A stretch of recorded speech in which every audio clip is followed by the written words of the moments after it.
जो गौ के माता घोषित करे और उसके प्रति अपना भाव भी प्रकट करे, तो उसको राजनीति में आप चुनाव में समर्थन आशीर्वाद देंगे। तो हम लोग बहुत सारे संगठन यहाँ हैं और जो पूरी तरह से चाह रहे हैं कि ये सनातन की परंपरा भी आगे बढ़े और गौ माता को घोषित किया जाए और खाली घोषणा न की जाए। उसके जैसे मोर हमारा चिन्ह है, राष्ट्र चिन्ह, वो राष्ट्र पक्षी, उसी तरह संविधान में भी उसको गौ माता का स्थान दिया जाए। तो मान लीजिए हम सब लोग मिलके पूरे प्रदेश में एक ऐसे संगठन बना चुके हैं, कोशिश कर रहे हैं, तो क्या पुराने पार्टियों को छोड़ के ऐसा अवसर मिलेगा कि हम लोग अभी आशीर्वाद मिलेगा? नहीं, उसमें ये है कि अभी हमने मौका दिया है सब पार्टियों को कि आप अगर परिष्कार करना चाहो अपने में तो परिष्कार करो, नहीं तो हम बहिष्कार करेंगे। ये पार्टियों को अल्टीमेटम है हमारा, जो 6-8 महीने का बीच में समय।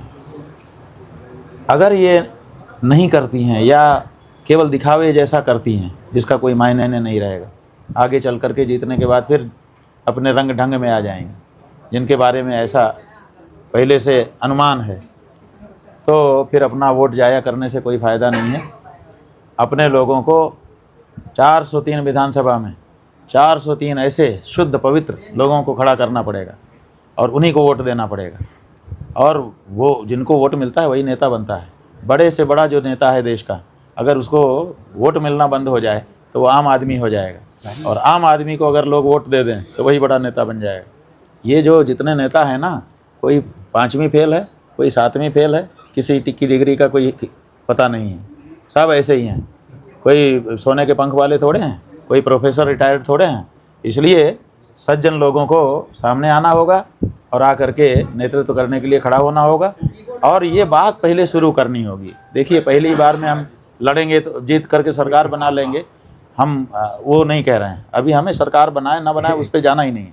हमें तो एक ऐसा दल दे देना है समाज में कि जिसको लोग, जैसे शंकराचार्य जी को अगर वोट देना हो, आज हमको देना हो, आप बताइए हम किसको दें?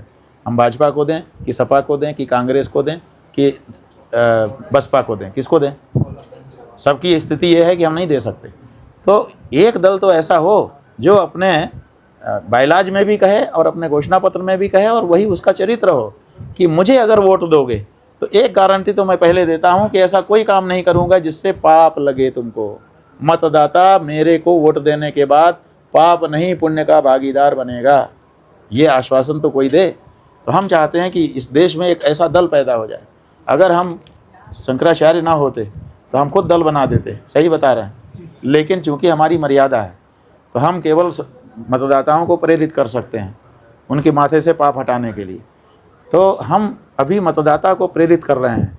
जब ऐसे मतदाता संकल्पित हो जाएंगे कि हम तो गौ माता की रक्षा के लिए ही, सनातन धर्म के लिए ही वोट करेंगे, तो कोई ना कोई पार्टी तो आ ही जाएगी, क्योंकि वोट तो किसी न किसी को चाहिए।